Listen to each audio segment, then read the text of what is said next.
Good afternoon, Ms. Chong. Yes, I would like to hi. interview you for our project on career planning.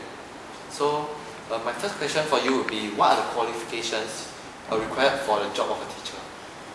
If you're talking about academic qualifications, today most of our teachers in Singapore will have to have a degree.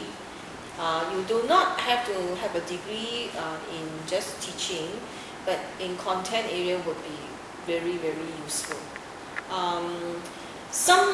Like in NTU, for instance, we train our teachers here, so we always give them a degree at the end. There are also courses where it doesn't grant a degree for the teachers. So before you get into NTU, the basic requirements of getting an A-level result that is good will guarantee you a place in NTU. From there, you move to a degree. So I would say most teachers in schools today have a degree. So, as a teacher, the stress level must be very high when you are teaching students or when you have to mark their work. So, what are some challenges do you face as a teacher? Marking is not my strength. I believe that if you want to say about the stress, it's not just marking. Sometimes it's the kind of classroom that we are in. I'm very fortunate. I'm teaching Hwa Chong, so my boys are not so rowdy, and it also depends on the teachers. So some teachers are able to control and manage the class better. Some teachers can't, so they will face the stress of having a rowdy class, an unmotivated class. So for me, I'm lucky because I don't even have to deal with students coming from low income, because this will be dealt with. I have the support of the administration. So the stress level depends on whether the teacher's personality is strong or not and is able to lead. Then it also depends on whether the administration give her the necessary, he or she, the necessary support to go, to work effectively. And then if the teacher also get the support from the family, that will be excellent. In most schools, I'm talking generally in neighborhood schools, you find that teachers don't get the support that they can get from the administration. Partly, most of the schools that are in the neighborhood may not have the budget for that kind of support. And then parents coming, in some neighborhood schools, you find that parents are not very supportive because they themselves also may have problems. So all this stress will build up. So if you ask me whether I feel stressful, yes, I have, but my stress level is different from another teacher, from another school, and my kind of stress is also different depending on where I'm coming from.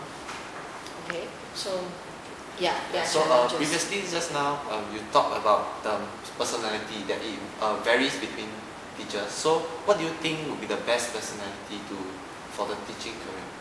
Just like you eat any food. Okay, some of us like it spicy, some of us like it bland. It depends on, if you look at teachers, they come in all shapes and sizes. But when I was training teachers in NIE, I always ask them, why do you want to come in? Some of them say, I want a career change, I think it's good money. But when you get to the bottom of it, a teacher needs to have a certain personality. So I think a teacher must learn to be happy and must be more forgiving, because our work, we come across students who are very unpleasant some days. Then we need to forget, go home, we don't need to forget. So must be more forgiving, more forgetful in this way, and at the same time also be more generous and be more patient, which I don't really have. So over the years, you find that with teaching, over the years, you will learn to adapt and you will learn to accept. And then you learn, and hopefully by the end of my career, I will be able to say I'm more patient. But of course, I find that teachers tend to be more forgiving of students. And I like one of my teachers and my colleagues said. He said he likes teaching because he feels that teaching will always, it's the start of a new year, and it's like our personality. This year we didn't do a good job, next year we try again. So you also have to be more adventurous. Not just open-minded, must be adventurous, must be willing to, if you fail, make sure you need to stand up again. Well, teachers do fail, we are not always successful with our methods of teaching. So, on a lighter note, is that experiences that you gain from your teaching years over the years have helped you to improve your personality and also have shaped your teaching styles differently. So what do you think would make a great teacher? in the eyes of a student or in the eyes of another colleague of yours? During my time, I don't have IT. We don't have movies, and so the teachers' presence in the class is very important, and we almost always focus on our teacher. I will never forget one of my teacher who is very fierce, but she is also very caring. So I think what makes a good teacher is the teacher knows when to do her job and to do it seriously.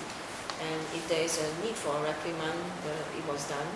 I think students do know that a teacher is caring. I don't think teachers who don't scold the students will think that they care very much. Those who scold the teachers, the students will think that they don't care. In fact, I come across students who come and tell me that they actually know that the teachers care more because they care enough to reprimand a bad behavior. So I think if you talk about what makes a good teacher must care. And caring comes in all forms. Of course, we don't want to also care so much that we become too involved that we cannot pull out. So I think a good teacher knows when to stop caring and let go so that the student can learn on its own 2 feet. It's no point holding the hand all the time, I feel. So a caring teacher, a good teacher is a caring teacher who knows when to give and when to take away the support. So as a good teacher, besides just teaching the curriculum, academic, there must also be inculcation of the values. Yes, definitely. Yeah. So do you think that, how do you think a teacher should adapt between teaching in a classroom when mostly she has to follow the syllabus and also when she has to adapt towards the moral values and some character building of the student? I think I can ask you, because you're in the class, you must have seen different groups of teachers who have taught you. And how do you think they adapt? Yeah, okay. So from my experience and what I've seen in my past 3 years, I think teachers who have to reprimand students and in lessons, they have various ways of telling the students off. So sometimes some teachers would prefer making the students stand and listen to the lesson throughout the whole lesson, while some might take the soft approach of getting the student to just write a reflection after the lesson, or some, in worst cases, might even send the student out of the class. So it actually varies different and from teacher to teacher, and how serious the offense the child has committed is also something that needs to be taken note of. I feel that all the teachers, we need to balance. Okay, I find